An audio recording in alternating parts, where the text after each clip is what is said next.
Hey, this is Warren Radlick. I'm in Japan. I'm traveling, wearing the Tesla Nair T-shirt, of course, and I'm sure I'm looking like spectacular. I think I got big bags on my eyes. I woke up early and I couldn't get back to sleep, so I'm blaming that rather than being old. Okay, I'm old too. Just looking at what's going on with Tesla, the stock is up. The stock is up. The stock has been rising. The infamous Barry Glack was remains Tesla's wrongest man. Very excited about the stock being up, but I want to encourage people to maintain a sense of calm and rationality. I'm seeing some people saying, "Oh, the stock's going to 450, the stock's going to 1,000," and I think it's going all those places. And I don't claim to know when. I think the idea that we're going to have a sudden rush to 450 or 1,000, it's possible. I'm not saying it's not going to happen. For those of us who've been in the stock for a while, and I've been in the stock since February 2016, oddly, I think my first share purchase of Tesla stock was the same month that Stephen Mark Ryan bought his first stock. So we are identical twin cousins, although we look slightly different. Want to encourage people to recognize the stock's going to go up sometimes, the stock's going to go down sometimes. When you're looking at the long term, it looks really good.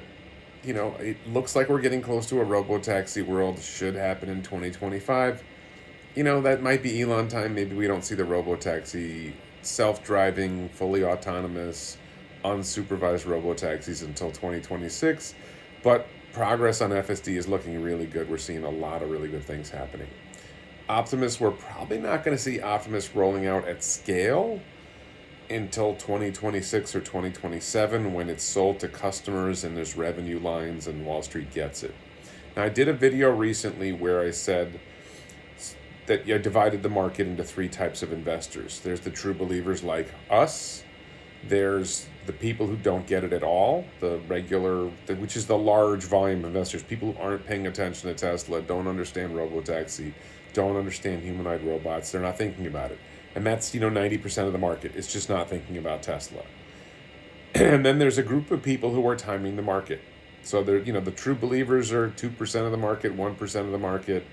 The timers are 9% of the market, and the rest of the market is 90%. So the timers, the people who play games, the market timing games, they're trying to figure out, well, when is the 90% going to figure it out? And when the 90% figures it out, we want to be in before them. But then some of the timers, within that 9%, some of the timers say, well, I want to get in before the other timers get in. And that can be sort of a recursive game. So if you think the 90% are going to figure it out in Q4 of 2025, then you want to buy in Q3 of 2025. But if you're a timer and you think, well, I think the timers are going to get it in Q3 of 2025, then I want to get it in Q2 of 2025. Now, you might want to get ahead of the timers who are getting it in Q2 of 2025 and get it in Q1 of 2025. Has that already started? Or is what we are seeing, the timers are starting to buy into the stock? Now, my friend Brian Wong, Next Big Future, says that institutional investors do not have enough Tesla in their portfolios and they need to buy Tesla to catch up. So there may be a surge of institutional investors buying into the stock right now, and that's helping drive up the stock. Then you have a short squeeze, and there's something he talks about called the gamma squeeze. I'm not saying Brian's wrong. I just don't know. I don't understand. He explained it to me, and I still don't understand it. I don't try to understand it. I don't really focus on short-term stuff. I look at Tesla long-term, and if you follow me at all, you understand we're heading towards a future where Tesla owns a fleet of 10 million robo-taxis, generating $500 billion a year gross profit. $50,000 a year each in gross profit, $500 billion a year in gross profit. Tesla's gross profit last year was around 20 billion. Maybe that was 2022 was 20 billion. I think it went down last year. So that's a 25x on, when Tesla was riding high. So 25x on $400 a share is $10,000 a share. And that's only 10 million robo-taxis, and the future is bigger than that. And then you have Optimus 10xing that. So, I still think long term, I think there are factors that will prevent it from going this far. But is there a chance for Tesla to go to $100,000 a share long term? Probably not, but $10,000 a share is an easy reach. And at $400 a share or $350, $10,000 looks pretty good. So I'm at a stage in my life where I occasionally have to sell. I did sell 2% recently at 270. 2% of what I hold. I have to do minimum required distribution. I don't know what's going to happen with the stock. 270 seemed like a good price. Should I have waited to 350? Sure. But don't cry for me. I have a lot of Tesla stock. I'm still a Teslanaire. We have to make decisions. We don't always make perfect decisions, and sometimes we're right and sometimes we're wrong. I did sell partly because it was before the election. If the election went the wrong way, I thought the stock was going to go down. I had been thinking of selling 10 or 20% of my stock ahead of the election. Good thing I didn't. I started developing more confidence in Trump winning. I think if Kamala had won, the stock would have tanked, because there's a real risk of a Kamala administration arresting Elon. So, fortunately, good news so far. And then I just wanted to talk about going forward. So we have Donald Trump is the president or the president-elect. J.D. Vance, the vice president-elect.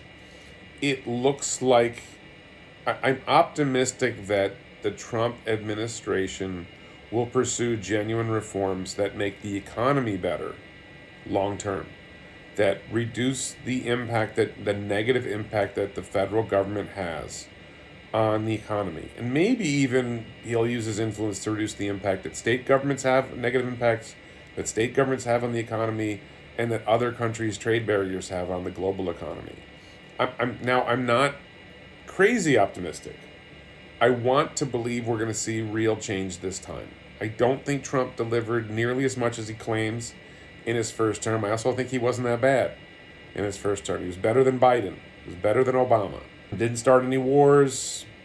He wasn't perfect. He got thrown the COVID curveball. And he made some mistakes that I don't agree with. But overall, he wasn't nearly as bad as the Democrats were painting him. And he was clearly better than Biden. And clearly better than what Kamala Harris would have been, unburdened by what has been. Unburdened by that has been. So, looking forward, though, I think when you look at the next 4 years, will they be able to hack away at the regulatory state? Will they be able to reduce federal employment and make the long-term future of America better? Will they be able to reduce deficits, maybe get, not going to get, I don't think we're going to get to a budget surplus under Trump, but maybe we can reduce the growth in the debt. Will they find other ways of making significant material changes? I love Elon. I want to believe in Elon. I don't think he's taken a full-time job in the Trump administration, which is good if you're a Tesla, SpaceX fan, if you're a fan of all of his companies. If he devotes himself, 10 hours a week or whatever, I just think that the hurdles, Mitch McConnell is already getting ready to stand in the way of significant reform to the federal government. I think that there's a lot of potential to make things a lot better in America and for the world, but I'm reasonably pessimistic that they won't. I'm optimistic that they will achieve some good things, but I'm pessimistic that they will make that much of a difference. And let's hope I'm wrong. Let's hope that they really do make big changes. Never bet against Elon. If Elon sets his mind to it, I just, the people problems, the bureaucracy problems, the hurdles that are going to be thrown against them, the screaming that we're going to hear from Washington, D.C. Trump has made some pretty bold statements about what they're going to do.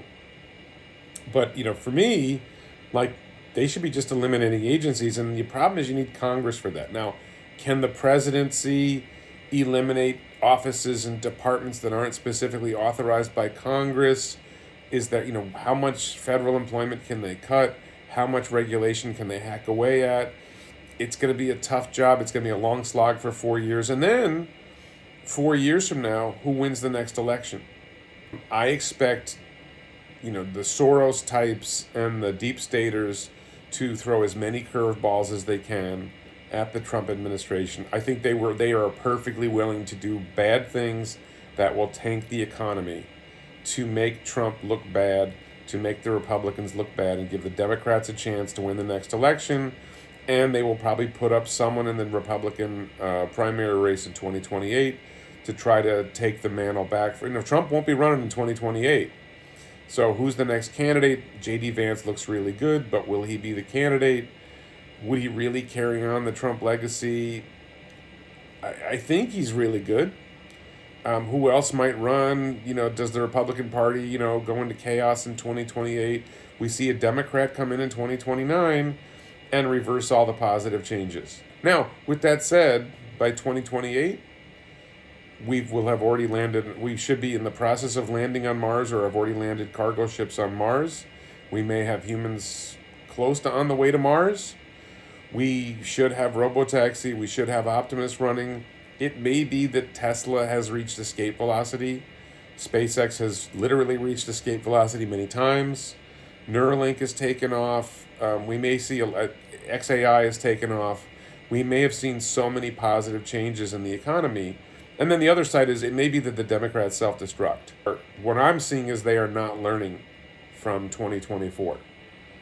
They don't get what they've been doing wrong. They don't see it. They're so angry that people like me, who I don't even like Trump, would vote for Trump over Kamala. Like, oh, how could you vote for a convicted felon? Well, I don't believe the felony. I don't believe the crime. I think you're prosecuting people for BS crimes. And Kamala was terrible. Kamala was terrible. Have a democratic process, a really democratic process, and let the voters in the Democratic Party really choose a candidate. Maybe that would be more effective. Maybe you would end up with a candidate that people actually like. Maybe a likable candidate would be a positive for 2029, 2028. I'm just saying, maybe. My advice to the Democratic Party, let the people of your party, your voters, choose a candidate, and maybe they choose someone that voters actually like. I don't think the deep state likes that approach. If Trump isn't terrible for the next 4 years and lets Elon run, then Tesla achieves a lot in the next 4 years without the regulatory state getting in the way as much as it has been. And I think we reach, really, really high share valuations long before 2028. We're probably at, thousands of dollars a share. I don't know if we're at $10,000 a share by 2028, but, $2,000-$3,000 a share by 2028 seems reasonable. And at that point, I given my state of life, I'll probably have sold some and I'll be okay. I won't sell a lot. I won't need to sell much. So I think life is good. I think I'm very happy about the future. I hope you're happy about the future. Check out the Teslainaire t-shirt and the other t-shirts at elonbits.com. Current hot t-shirt is Threat to Idiocracy. So I hope you're all doing well. Please let me know what you think. Reply if you're on X. Comment if you're on YouTube. Please support me on the X platform as a subscriber and as a YouTube channel member on the Daily Lie at warrenredlich.locals.com or on Patreon. Check out my other videos, and thank you so much for your support.